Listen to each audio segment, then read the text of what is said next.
MUP je objavio konkurs za obuku vatrogasaca, na kome će biti izabrano 100 polaznika. Konkurs je raspisan 11. avgusta i traje 30 dana, a od svih prijavljenih kandidata biće izabrano 100 polaznika koji će proći obuku i nakon toga postati vatrogasci. Kandidati mogu da podnesu prijave policijskoj stanici u mestu svog prebivališta. Da bi se neko prijavio na konkurs, kažu iz MUP-a, mora da ispuni uslove među kojima su obavezno državljanstvo Srbije, odnosno prijavljeno prebivalište na srpskoj teritoriji najmanje 4,5 godine.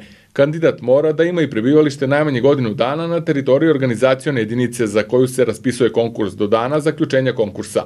Na konkurs mogu da se prijave kandidati koji imaju najmanje 19, a najviše 30 godina života.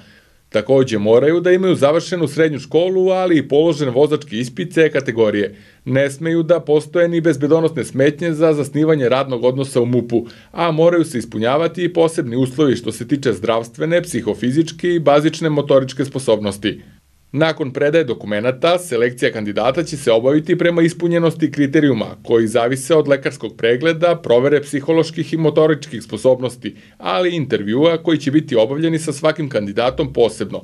Kandidati mogu biti eliminisani u svakom delu procesa selekcije, ukoliko ne zadovolje. Stručna obuka će trajati 17 nedelja, a oni koji prođu na konkursu nakon završene obuke biće raspoređeni u vatrogasno-spasilačkim odeljenjima u 46 opština u Srbiji, među kojima su Novi Sad, Donji Milanovac, Majdanpek, Ub, Bosilegrad, Senta, Kruševac.